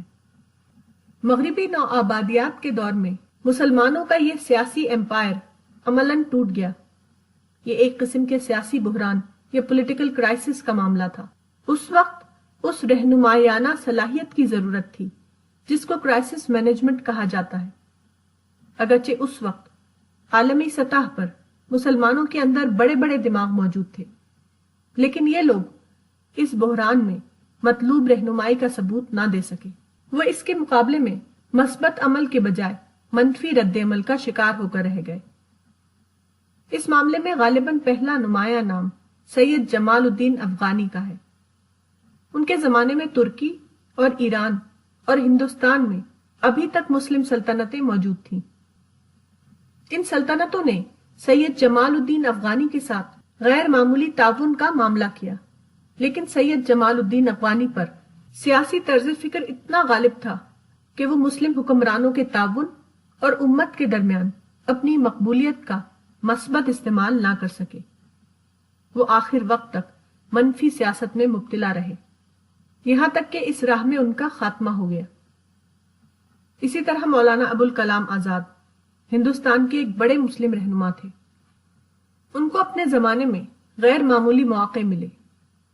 وہ ان مواقع کو استعمال کر کے دعوت اور اصلاح کا کام بڑے پیمانے پر کر سکتے تھے، لیکن انہوں نے اپنی بہترین صلاحیت کو برٹش امپائر کے خلاف لڑنے میں ضائع کر دیا اور ان کے زمانے کے بہترین مواقع برباد ہو کر رہ گئے۔ اسی طرح عرب دنیا میں سید قطب کو غیر معمولی مواقع ملے، حتیٰ کہ ان کے ہم عصر مصری حکمران جمال عبد الناصر نے انہیں یہ پیشکش کی کہ وہ تعلیم یا ایجوکیشن کی وزارت کو لے لے اور قوم کو اسلامی اصولوں پر ایجوکیٹ کرنے کا بنیادی کام کریں، لیکن دوبارہ یہی ہوا کہ سید قطب اپنے سیاسی ذہن کی بنا پر تعلیم کی اہمیت کو نہ سمجھ سکے اور نزاعی سیاست میں الجھ گئے۔ وہ اسی بے فائدہ کام میں مشغول رہے یہاں تک کہ ان کا آخری وقت آ گیا۔ یہی معاملہ سید ابو الاعلی مودودی کے ساتھ پیش آیا۔ انہوں نے اسلام کی سیاسی تشریح کی تھی، اس لیے ان کو کرنے کا سب سے بڑا کام یہ نظر آتا تھا کہ سیاسی انقلاب برپا کرنے کی کوشش کی جائے۔ صدر محمد ایوب خان پاکستان میں ان کے ہم عصر حکمران تھے۔ انہوں نے سید ابو الاعلی مودودی کو یہ پیشکش کی کہ پاکستان میں بڑے پیمانے پر ایک نیشنل یونیورسٹی بنائی جائے۔ وہ اس کا مکمل چارج سید ابو الاعلی مودودی کو دینے کے لیے تیار تھے۔ صدر محمد ایوب خان کا ماننا یہ تھا کہ پاکستان کے نام سے ایک ملک بن گیا، اب ضرورت یہ ہے کہ مسلم نوجوانوں کو اسلامی اصولوں پر تعلیم و تربیت دے کر انہیں مستقبل کی تعمیر کے لیے تیار کیا جائے۔ لیکن سید ابو الاعلی مودودی کو اس کام کی اہمیت سمجھ میں نہ آئی۔ وہ صدر محمد ایوب خان کو حکمرانی کے مقام سے ہٹانے کی مہم میں لگ گئے۔ اس کا نتیجہ صرف ناکامی کی صورت میں نکلا۔ سید ابو الاعلی مودودی کی سیاسی سرگرمیوں کا کوئی مثبت نتیجہ نہیں نکلا، یہاں تک کہ 1979 میں وہ وفات پا گئے۔ اس فہرست میں ایک اور نام میرے نزدیک بے نظیر بھٹو کا بھی ہے۔ بے نظیر بھٹو اگرچہ مذہبی شخصیت نہ تھی، لیکن انہیں اس میدان میں کام کا نہایت اعلیٰ موقع ملا۔ بے نظیر بھٹو کی تعلیم یورپ اور امریکہ میں ہوئی تھی۔ انگریزی زبان پر انہیں پوری قدرت حاصل تھی۔ وہ 2 بار پاکستان کی پرائم منسٹر بنی۔ اس طرح کے مختلف اسباب سے انہیں غیر معمولی شہرت حاصل ہوئی۔ آخری زمانے میں جبکہ وہ لندن میں مقیم ہو گئی تھیں، ان کو مغرب کے اداروں اور یونیورسٹیوں کی طرف سے اسلام پر لیکچر دینے کے لیے بلایا جانے لگا۔ موجودہ زمانے میں اسلام کی ایک بہت بڑی ضرورت وہ ہے جس کو امیج بلڈنگ کہا جاتا ہے، یعنی اسلام کی بگڑی ہوئی تصویر کی تصحیح کرنا۔ بے نظیر بھٹو اپنی خصوصی حیثیت کی بنا پر یہ کام اعلیٰ درجے پر کر سکتی تھیں، لیکن یہ کام شاید ان کو ایک کمتر کام نظر آیا۔ وہ غالباً سیاسی قیادت کے شوق میں پاکستان دوبارہ لوٹ آئیں، مگر نتیجہ صرف یہ نکلا کہ چند دن کے سیاسی ہنگامے کے بعد 28 دسمبر 2007 کو انہیں گولی مار کر ہلاک کر دیا گیا۔ بوقت وفات ان کی عمر صرف 54 سال تھی۔ یہی معاملہ عراق کے حکمران صدام حسین کے ساتھ پیش آیا۔ صدام حسین کے بارے میں کہا جاتا ہے کہ وہ عرب حکمرانوں میں سب سے زیادہ ذی علم آدمی تھے۔ ان کے حالات نے ان کو موقع دیا کہ وہ عراق میں مطلق حکمران کی حیثیت حاصل کر لیں۔ اس طرح انہوں نے عراق میں تقریباً 25 سال تک حکمرانی کی۔ انہوں نے انتہائی غیر حقیقت پسندانہ انداز اختیار کرتے ہوئے وہ جنگ چھیڑ دی جس کو وہ ام المعارک یا مدر آف بیٹلز کہتے تھے۔ اس مفروضہ جنگ کو کامیاب بنانے کے لیے انہوں نے ناعاقبت اندیشانہ اقدامات کیے۔ انہوں نے غیر ضروری طور پر امریکہ سے جنگ چھیڑ دی، جس کا متوقع انجام صرف یہ ہوا کہ ان کو 30 دسمبر 2006 کو خود اپنے ملک عراق میں پھانسی دے دی گئی۔ اس وقت صدام حسین کے پاس عراق کے مختلف مقامات پر بڑے بڑے محل تھے۔ اس کے علاوہ ان کے ذاتی اکاؤنٹ میں کئی بلین ڈالر موجود تھے۔ ان کے لیے یہ ممکن تھا کہ وہ اقتدار کے بجائے ایجوکیشن کو اپنا نشانہ بنائیں۔ اگر وہ اس طرح تعمیری انداز میں سوچتے تو وہ یقینی طور پر عراق میں کم از کم 8 بڑے بڑے تعلیمی سینٹر قائم کر سکتے تھے۔ یہ ان کے لیے اپنی زندگی کا بہترین استعمال ہوتا اور وہ ان کے بعد ان کے لیے ایک عظیم صدقہ جاریہ بن جاتا، لیکن وہ ایسا نہ کر سکے اور صرف ناکامی کی موت مر کر اس دنیا سے چلے گئے۔ مسلمانوں کے خطیب پرجوش الفاظ کے ذریعے مسلمانوں کے ہر فعل کو کم از کم الفاظ کی دنیا میں جائز ثابت کر رہے ہیں۔ مثلاً آج کل مسلمان اپنی منفی سوچ اشتعال کی بنا پر مختلف مقامات پر گن کلچر چلا رہے ہیں، حتیٰ کہ وہ خودکش بمباری کرتے ہیں۔ اس بنا پر دوسرے لوگ انہیں ٹیررسٹ کہنے لگے ہیں۔ اب ایک خطیب اسٹیج پر آتا ہے اور پرجوش انداز میں کہتا ہے، ہاں ہم ٹیررسٹ ہیں، لیکن ہم ٹیررسٹ کس کے لیے ہیں؟ ہم مجرموں کے لیے ٹیررسٹ ہیں، جیسا کہ پولیس ہوتی ہے۔ Every Muslim should be a terrorist. A terrorist is a person who causes terror. The moment a robber sees a policeman, he is terrified. A policeman is a terrorist for the robber. Similarly, every Muslim should be a terrorist for the anti-social elements of society, such as thieves, dacoits, and rapists. Whenever such an anti-social element sees a Muslim, he should be terrified.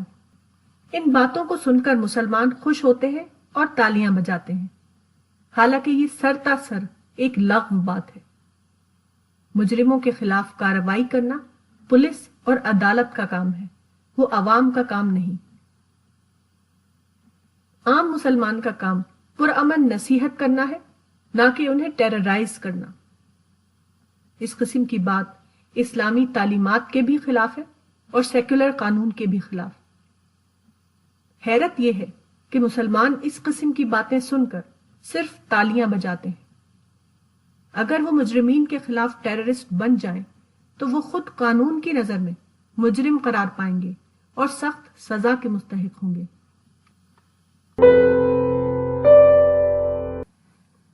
Conditioned سوچ۔ ایک انداز فکر موجودہ زمانے کے مسلمانوں میں عام ہے، وہ یہ کہ کسی بھی مسئلے میں اپنے شاکلے کے تحت سوچنا، مگر یہ طریقہ مکمل طور پر ایک غیر اسلامی طریقہ ہے۔ اہل ایمان کے لیے سوچنے کا طریقہ یہ ہونا چاہیے کہ وہ قرآن کا مطالعہ کر کے یہ سمجھنے کی کوشش کریں کہ کسی متعین مسئلے کے بارے میں قرآن کا حکم کیا ہے۔ مثال کے طور پر جب مسلمانوں پر کوئی مصیبتیں آتی ہیں تو وہ اس کا الزام دوسروں کو دیتے ہیں، مگر اسلامی روش یہ ہے کہ یہ دیکھا جائے کہ اس معاملے میں قرآن کیا کہتا ہے۔ اس سلسلے میں یہاں قرآن کی 2 متعلق آیتیں نقل کی جاتی ہیں۔ وَمَا أَصَابَكُم مِّن مُّصِيبَةٍ فَبِمَا كَسَبَتْ أَيْدِيكُمْ وَيَعْفُو عَن كَثِيرٍ، یعنی اور جو مصیبت تم کو پہنچتی ہے تو وہ تمہارے ہاتھوں کے کیے ہوئے کاموں ہی سے پہنچتی ہے، اور بہت سے قصوروں کو وہ معاف کر دیتا ہے۔ دوسری آیت یہ ہے وَإِن تَصْبِرُوا وَتَتَّقُوا لَا يَضُرُّكُمْ كَيْدُهُمْ شَيْئًا، یعنی اگر تم صبر کرو اور اللہ سے ڈرو تو ان کی کوئی تدبیر تم کو نقصان نہ پہنچا سکے گی۔ دنیا کی زندگی مومن اور غیر مومن ہر ایک کے لیے ایک چیلنج اور مسابقت کا معاملہ ہے۔ خواہ کوئی مومن ہو یا غیر مومن، دونوں کو طرح طرح کے حالات کے درمیان اپنا راستہ بنانا پڑتا ہے۔ اس بنا پر انفرادی زندگی کے مقابلے میں اجتماعی زندگی بالکل مختلف ہو جاتی ہے۔ انفرادی زندگی میں کسی کے ساتھ مزاحمت پیش نہیں آتی، لیکن اجتماعی زندگی میں بار بار مزاحمت کا پیش آنا لازم ہے۔ اس بنا پر ہمیشہ یہ ہوتا ہے کہ اجتماعی زندگی میں ٹکراؤ کی صورتحال پیدا ہو جاتی ہے۔ ایسی حالت میں ٹکراؤ کی صورتحال کو دوسروں کا ظلم بتانا یہ ایک غیر فطری بات ہے۔ ٹکراؤ کی صورتحال فطری حالات کا نتیجہ ہے، نہ کہ کسی کے ظلم اور سازش کا نتیجہ۔ اس کا مطلب ہے کہ آدمی اگر اپنے ذاتی شاکلے کے مطابق سوچے تو وہ غیر فطری سوچ ہوگی۔ اس کے برعکس اگر وہ فطرت کے قانون کو ملحوظ رکھتے ہوئے سوچے تو اس کی سوچ حقیقت پسندانہ سوچ ہوگی۔ احتجاج کوئی پالیسی نہیں۔ احتجاج یا پروٹیسٹ کوئی کام نہیں ہے۔ احتجاج صرف اس بات کا ثبوت ہے کہ آدمی کے پاس مثبت یا پازیٹو معنی میں کرنے کا کوئی کام نہیں ہے۔ وہ صرف دوسروں کے خلاف بولنا جانتا ہے۔ اپنے امکانات کو اویل کرنے کا آرٹ اس کو نہیں معلوم۔ وہ احتجاج کرنا تو جانتا ہے لیکن ری پلاننگ کا آرٹ اس کو نہیں معلوم۔ خالق نے انسان کو نہایت اعلیٰ صلاحیت دے کر پیدا کیا ہے۔ انسان ہر جنگل میں اپنا راستہ نکال سکتا ہے۔ انسان ہر مشکل میں نئی تدبیر دریافت کر سکتا ہے۔ انسان ہر ناکامی میں کامیابی کا راز دریافت کر سکتا ہے۔ کوئی بندگلی انسان کا راستہ روکنے والی نہیں۔ جہاں ایک راستہ بند ہو جائے وہاں دوسرا راستہ موجود ہوتا ہے۔ حتیٰ کہ جب سامنے کا راستہ بند ہو وہاں انسان یہ کر سکتا ہے کہ وہ یو ٹرن لے اور دوسرا راستہ اپنے سفر کے لیے تلاش کر لے۔ میں نے ایک مرتبہ ایک قصہ پڑھا تھا کہ ایک دکاندار کی دکان میں آگ لگ گئی، اس کا تمام سامان جل گیا۔ اس واقعے سے وہ مایوس نہیں ہوا بلکہ اس نے اپنے کام کی ری پلاننگ کی۔ اس نے اپنی دکان کو دوبارہ درست کیا، اس نے جلے ہوئے سامان کو ردی میں ڈال دیا اور تمام سامان نیا خرید کر اپنی دکان میں سجایا۔ اس کے بعد اس نے اپنی دکان پر ایک بورڈ لگا دیا، اس میں لکھا تھا اس دکان میں آپ کو ہر سامان نیا ملے گا۔ اس بورڈ کو دیکھ کر لوگوں کے اندر شوق پیدا ہوا، وہ اس دکان میں بڑی تعداد میں آنے لگے۔ اس دکان کی بکری بہت بڑھ گئی، یہاں تک کہ وہ دکان پہلے سے بھی زیادہ کامیابی کے ساتھ چلنے لگی۔ اس دنیا میں مسائل بھی ہیں اور مواقع بھی۔ آدمی کو چاہیے کہ وہ مواقع کو اویل کرنا سیکھے، نہ کہ مسائل پر احتجاج کرنا۔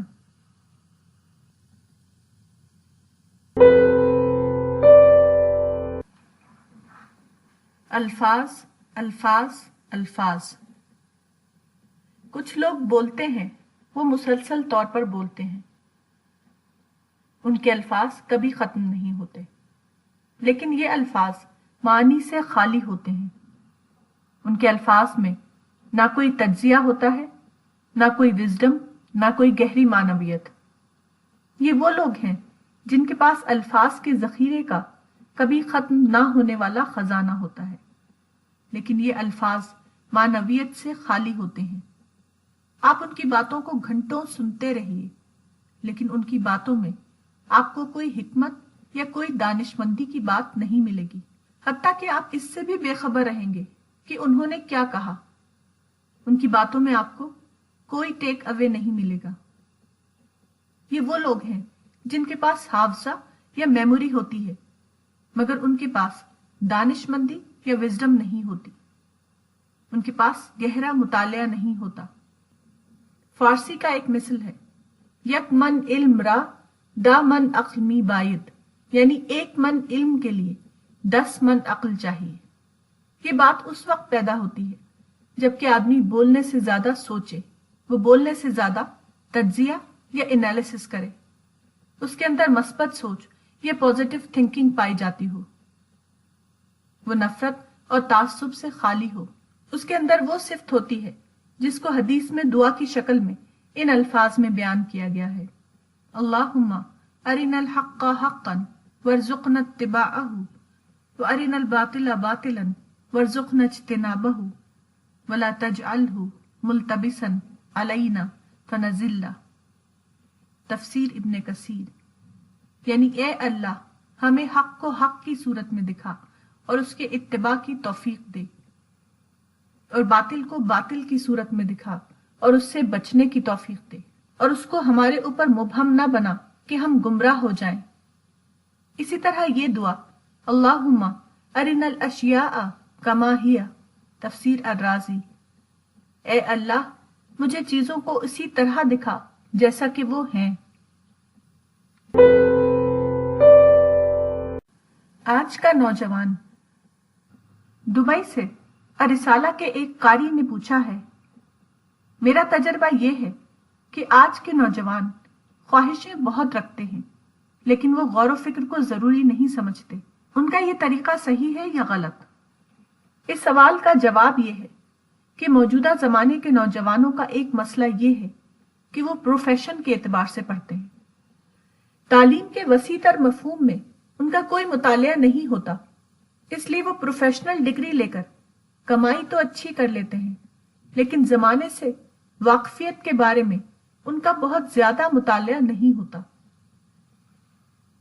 اس بنا پر ان کا حال یہ ہوتا ہے کہ وہ یہ جانتے ہیں کہ دور جدید نے ان کو بہت زیادہ آزادیاں دی ہیں، لیکن عملاً وہ آزادی کو بے راہ روی کے لائسنس کے طور پر لے لیتے ہیں۔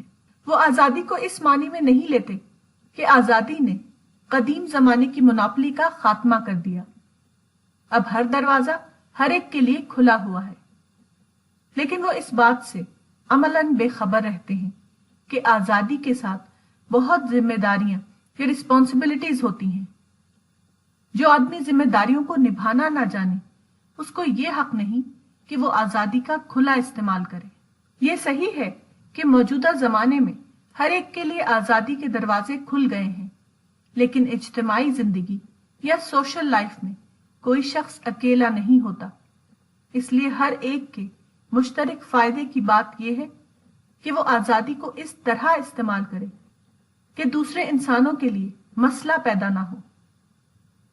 دوسرے لفظوں میں انسان کو سوچنے کے اعتبار سے مکمل آزادی ہے، لیکن عملی استعمال کے اعتبار سے ہر انسان کے لیے ضروری ہے کہ وہ اپنی آزادی کو محدود دائرے میں استعمال کرے۔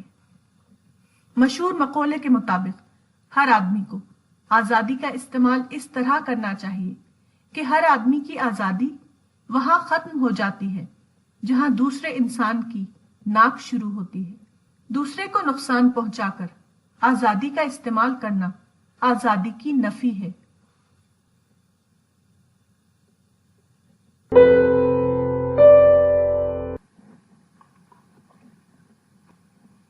کامیابی اپنے ہاتھ میں۔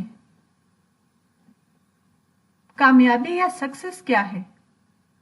کامیابی یہ ہے کہ آدمی مواقع کو دریافت کرے، وہ مواقع کو منصوبہ بند انداز میں استعمال کرے، اسی کے نتیجے کا نام کامیابی ہے۔ کامیابی کسی کو عطیے کے طور پر نہیں ملتی، کامیابی یہ ہے کہ آدمی مواقع کو جانے، وہ مواقع کو منصوبہ بند انداز میں اویل کرے۔ اس اعتبار سے دیکھیے تو کامیابی ہر انسان کے اپنے بس کی چیز ہے۔ کامیابی کوئی ایسی چیز نہیں جس کو کوئی دوسرا شخص آپ سے چھین لے۔ کامیابی ہر حال میں ہر انسان کے لیے ایک ملی ہوئی چیز ہے۔ کامیابی نہ کوئی شخص کسی کو دیتا ہے اور نہ کوئی شخص کسی سے چھین سکتا ہے۔ کامیابی ہر آدمی کا اپنا ذاتی اثاثہ ہے۔ کوئی دوسرا دے یا نہ دے، ہر حال میں کامیابی آپ کو حاصل رہتی ہے۔ کامیابی فطرت کے عطیات میں اپنا حصہ پانے کا نام ہے۔ جس خالق یا کریٹر نے آپ کو پیدا کیا ہے وہی آپ کو دینے والا بھی ہے۔ اسی لیے قرآن میں خالق کو رزاق بتایا گیا ہے۔ رزاق ہر ایک کو دیتا ہے۔ مزید یہ کہ کوئی انسان اتنا طاقتور نہیں کہ وہ رزاق کے دیے ہوئے رزق کو کسی سے چھین سکے۔ آدمی اگر نادانی کرے، اگر وہ اپنے آپ کو فطرت کے قانون کی خلاف ورزی سے بچائے، تو وہ پائے گا کہ فطرت نے جس طرح مجھ کو ہاتھ پاؤں دیے ہیں، اسی طرح اس نے انسان کو ترقی کے مواقع بھی دیے ہیں۔ آپ ترقی کے مواقع کو پہچانیے اور اس کو حسن تدبیر یا بیٹر پلاننگ کے ذریعے اویل کیجیے، تو آپ کو نہ کسی سے شکایت ہوگی اور نہ آپ کبھی مایوسی کا شکار ہوں گے۔ زندگی آپ کا حق ہے۔ کوئی شخص زندگی کو آپ سے چھین نہیں سکتا۔ اسی طرح اس دنیا میں کامیابی بھی آپ کا حق ہے۔ کسی کے بس میں نہیں کہ وہ آپ کی کامیابی کو آپ سے چھین لے۔ آدمی اپنی غلطی کو بھگتتا ہے، لیکن وہ کبھی کسی دوسرے کی سازش کا شکار نہیں ہوتا، بشرطے کہ وہ فطرت کے قانون کو جانے اور اس کو عقل مندی کے ساتھ استعمال کرے۔